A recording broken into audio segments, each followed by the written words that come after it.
Okay, good morning students. Welcome on the platform of RPS online classes. Actually in the previous class हम लोग इसके बहुत सारे important topic को complete कर चुके हैं.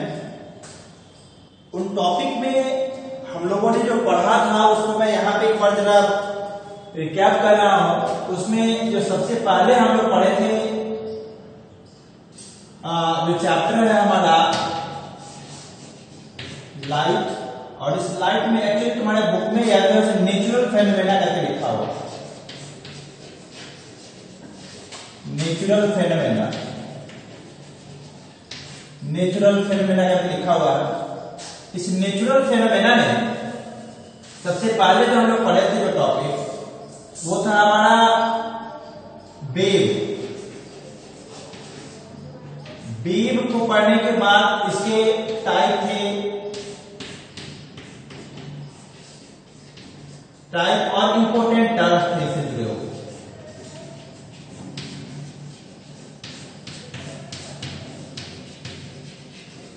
इंपोर्टेंट टर्म थे.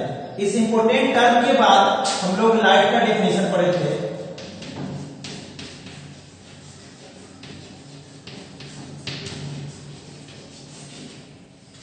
Introduction of light. इस इंट्रोडक्शन ऑफ लाइट के बाद जो टर्म आया था वो था रिफ्लेक्शन.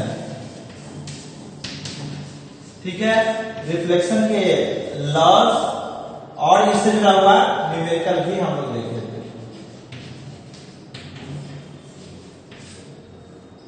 इसके बाद जो हमारा टर्म था रिफ्लेक्शन, इसके लॉज भी पढ़े थे और इसके न्यूमेरिकल्स भी देखे थे. फिर इसके बाद हम लोग कुछ इंपोर्टेंट टर्म्स के बारे में देखे. फिर मिरर के बारे में देखे. मिरर में इसके टाइप्स और रिलेटेड टर्म, मतलब जैसे प्लेन मिरर और स्फेरिकल मिरर. तो spherical mirror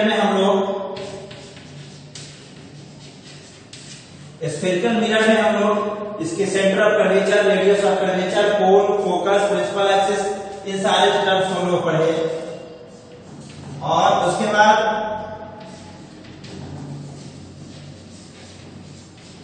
image form bye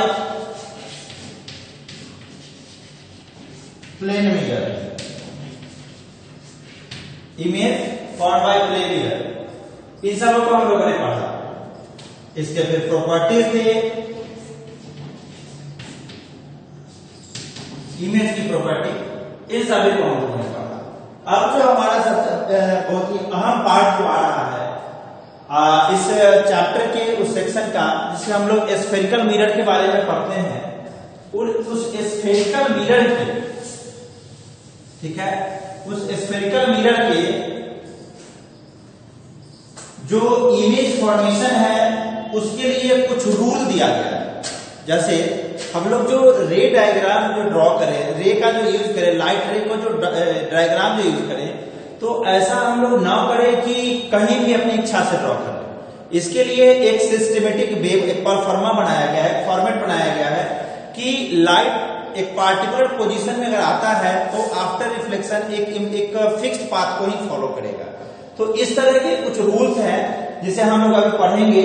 और उसके पढ़ने के बाद हम लोग आगे की क्लासेस में इमेज डायग्राम, मेरा मतलब है formation of image with the help of spherical mirrors पढ़ेंगे. उसके बाद जब यह टॉपिक फिनिश होगा तो उसके बाद हम लोग पढ़ेंगे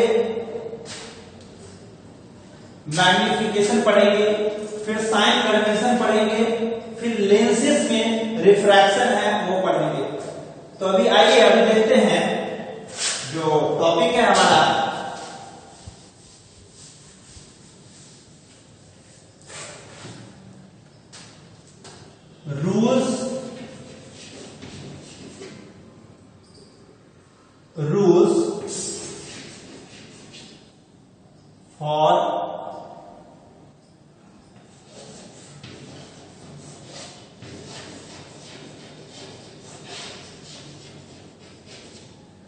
रूल्स फॉर रे डायग्राम. रे डायग्राम के लिए जो रूल्स है उसे देखिए. यहां पर हम लोग एक यह मिरर है हमारा, इस मिरर की जो पॉलिशिंग है वो इस तरीका से, ठीक है। एक दूसरा मिरर है,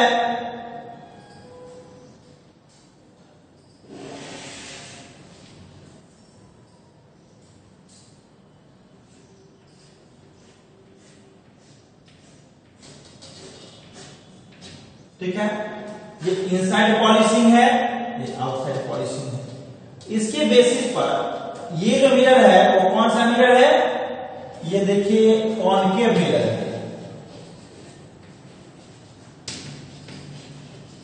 ये वाला मिरर देखिए इसका वर्टेक्स उभरा हुआ पार्ट है, इस साइड जो हमारे रिफ्लेक्टिंग सरफेस के रूप में वर्क कर रहा है, ये हमारा कॉन्वेक्स मिरर है, कॉन्वेक्स मिरर।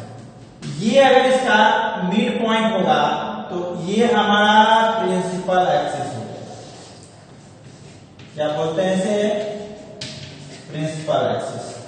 इसे देखिए उसी तरीका से यहां अगर इसका मिडिल पॉइंट होगा तो ये जो लाइन है हमारा, ये प्रिंसिपल एक्सिस होगा, ठीक है। ये प्रिंसिपल एक्सिस होगा।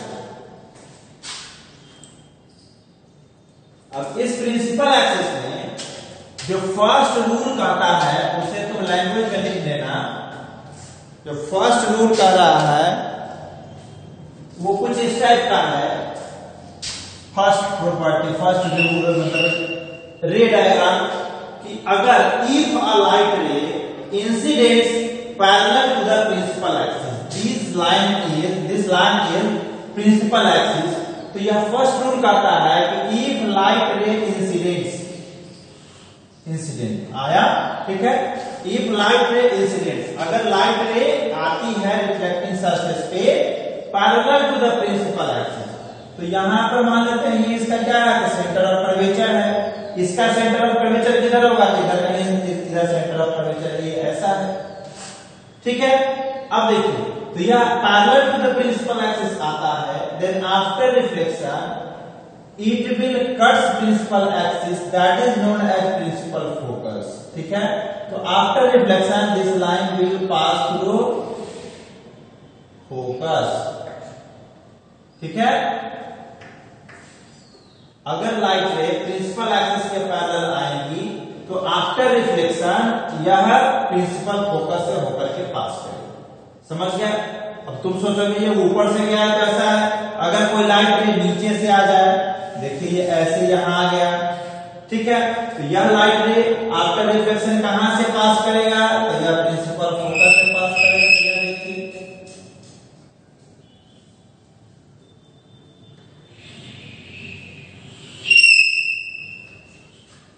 ठीक है। यह दोनों ही लाइट रे इस प्रिंसिपल एक्सिस के पैरेलल है, दिख रहा है, और आफ्टर रिफ्लेक्शन कहां से पास कर रहा है, तो प्रिंसिपल फोकस से पास कर रहा है। ओके, अब देखिए अब इस केस में क्या होगा। अच्छा एक बात बताइए, यहां इस केस में इसका प्रिंसिपल फोकस कैसा है, वर्चुअल है या रियल है? या प्रिंसिपल फोकस ना इसके एक्चुअल इंटरसेक्शन पॉइंट से फाइंड आउट हो रहा है, तो यहां पर ना इसको रियल बोल सकते हैं। The focus will be real इस केस में। इस केस में क्या होगा, देखिए यहाँ रिफ्लेक्टिंग सरफेस इस साइड है, तो लाइट इधर से नहीं आएगा इसके फ्रंट से, तो देखिए ऐसे आया, फ्रंट से आया लाइट रे, आफ्टर रिफ्लेक्शन क्या होगा, ये यहां से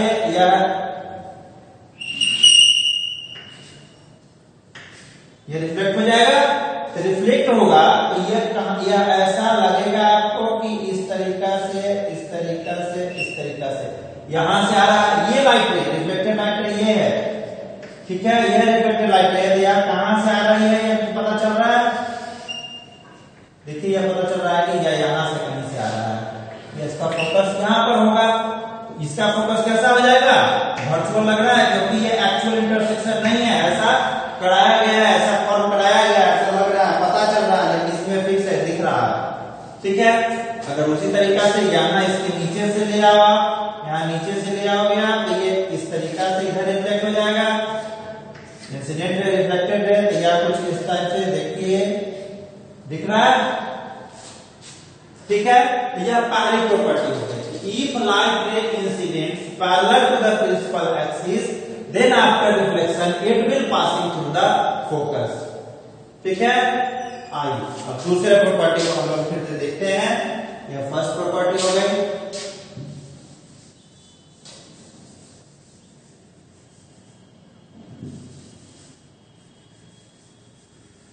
दूसरी प्रॉपर्टी जो होगी वह एक है कि अगर लाइट रे, ठीक है, यह लाइट रे जो है, यह लाइट रे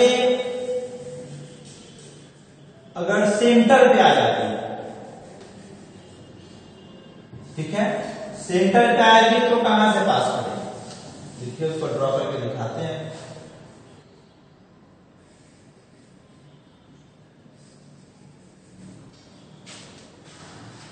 अगर लाइट रे सेंटर पे आ जाए, मतलब ये इसका सेंटर है, तो सेंटर पे लाइट रे को लाया जाए।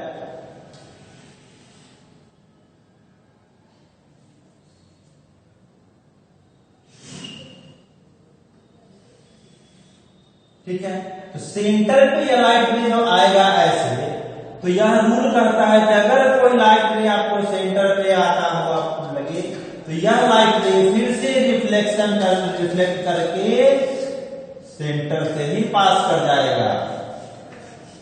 ठीक है, सेंटर पे ही आएगा और सेंटर से ही रिफ्लेक्ट कर जाएगा। समझ रहे हैं यह क्यों हुआ ऐसा?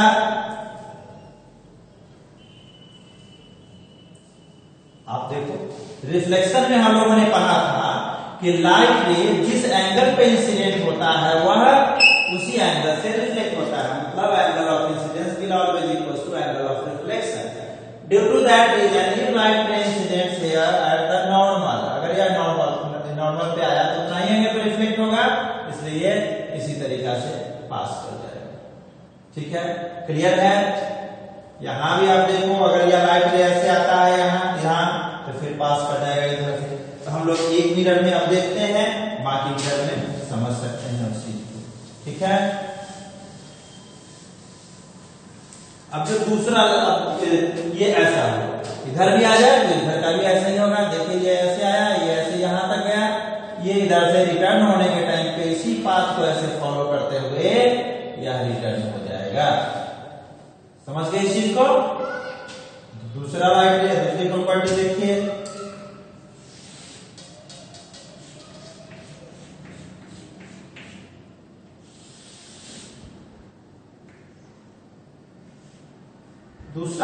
दूसरा प्रॉपर्टी कहता है कि if light ray incidents at any angle, और वह पोल पर ही आ जाए, तो पोल यहां होता है पोल, तो यह लाइट रे यह मान के चलिए कि ऐसे इस तरीका से आ गया है। ठीक है, ये इसका एंगल अगर थीटा होगा, यह लाइट रे रिफ्लेक्ट करने के टाइम पर भी ऐसे इधर जाएगा और ये भी होगा थीटा। समझ रहे हैं कि पहली प्रॉपर्टी थी, मतलब पहला जो मैटर कहा वह कहा if light ray incidents parallel to the principal axis,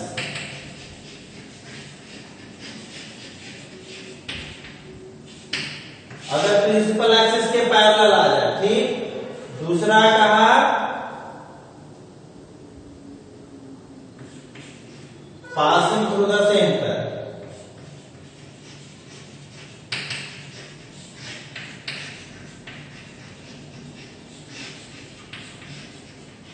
passing through the center और या सेंटर ऑफ कर्वेचर, और add to the pole at any angle, to the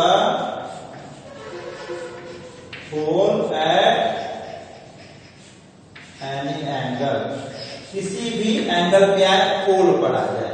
यह तीन हमारे पास जो है, और fourth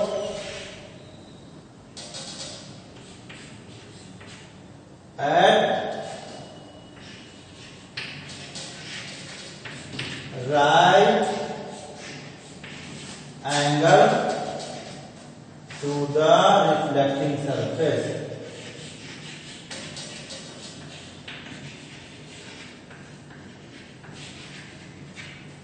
to the reflective surface. ये चार प्रॉपर्टी है हमारा जो इस इमेज डायग्राम को बनाने के क्रम में, मतलब जिस वक्त हम लोग यह इमेज फॉर्म करेंगे स्फेरिकल मिरर पे, चाहे वो कॉन्केव मिरर हो या कॉन्वेक्स मिरर हो, इस पर जो इमेज का फॉर्मेशन करेंगे, इमेज डायग्राम को देखेंगे, उस केस में यही चारों प्रॉपर्टी को हम लोग यूज करेंगे। इसके अलावा लाइट रे कहीं से भी इंसिडेंट नहीं होगी।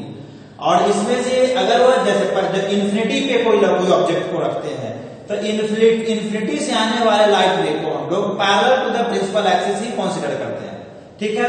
तो अगर वह पैरेलल टू प्रिंसिपल एक्सिस आएगा तो हम लोग इसमें से पता है फर्स्ट वाली प्रॉपर्टी यूज हो जाएगी कि आफ्टर रिफ्लेक्शन वह सेंटर वह जो है फोकस से होकर पास कर जाएगा। अगर यह लाइट रे परपेंडिकुलर आए, कोई भी ऑब्जेक्ट ले लेते हैं वो परपेंडिकुलर होगा तो वो 100% सेंटर से होकर के पास करेगा, ठीक है। या अगर लाइट रे सेंटर पे आ जाता है तो फिर उसी पाथ को फॉलो करेगा। तो हम लोगों को किसी भी ऑब्जेक्ट का इमेज बनाने के टाइम पे कम से कम 2 लाइट रे लेना है, और वह दोनों लाइट रे जो होगा वह इसी चारों में से किसी न किसी को कंसीडर करेंगे। इसी चारों प्रॉपर्टी में से किसी न किसी का यूज करके हम लोग उस इमेज का डायग्राम ड्रॉ करेंगे। और जो इमेज का डायग्राम होगा वह किस साइड है, किस तरफ है, उसका इमेज का जो डायग्राम है वो कैसा है, सीधा है या उल्टा है, वह इमेज का डायग्राम कैसा है, बड़ा है छोटा है, मतलब मैग्नीफाइड है या नॉन मैग्नीफाइड है, इन सभी टर्म का यूज करते हुए हम लोग उसके इस इमेज डायग्राम का फॉर्मेशन को यूज करेंगे। और यही चारों, ऐसा नहीं कि अपने मन से कहीं से ले लीजिए और उसको ड्रॉ करके कहीं से पास करा दीजिए, ऐसा नहीं होता है। यही चार यहाँ पर जो प्रॉपर्टीज है इसी का यूज करके हम लोग जितने भी इमेज हमें देखने में, चाहे ऑब्जेक्ट कहीं पर क्यों न प्लेस किया जाए, चाहे इन्फिनिटी पर प्लेस कीजिए, चाहे उसको सेंटर पर प्लेस कीजिए, या फोकस पे प्लेस कर दीजिए, या कहीं भी प्लेस कीजिए, तो उसका इमेज डायग्राम ड्रॉ करने के लिए इन्हीं 4 इंपॉर्टेंट पॉइंट्स को रिमेंबर कर रखेंगे और इसी का यूज करके हम लोग इमेज डायग्राम का फॉर्मेशन करेंगे। आई थिंक क्लियर हो गया होगा। तो इसे होमवर्क में क्या करना है, अपने कॉपी में ये पेंसिल से यूज करके ये सारे डायग्राम, चारों रूल को पेंसिल से यूज करके बनाएंगे। और जब हम तुम्हें होमवर्क में पूछेंगे तो उसे हमें ना उसका इमेज ड्रॉ करके दिखाना। इसे ही होमवर्क में बनाना है, इसे चारों प्रॉपर्टी को इसे याद भी कर लेंगे जो तुम्हें हेल्प करेगा। ओके, आज के लिए इतना ही। नेक्स्ट डे हम लोग इससे आगे बढ़ेंगे कि किस तरीका से हम लोग इमेज डायग्राम ड्रॉ करते हैं, मतलब कौन ये स्फेरिकल मिरर में, चाहे वो कॉन्केव मिरर हो या कॉन्वेक्स मिरर हो, इस दोनों के केसेस में कैसे हम लोग उसका फॉर्मेशन करते हैं, ऑब्जेक्ट कहाँ कहाँ प्लेस करते हैं, उस सभी चीज से जुड़ा हुआ बात तुम्हारे सामने रखेंगे। अब तक के लिए सिर्फ इतना ही। Okay, thank you.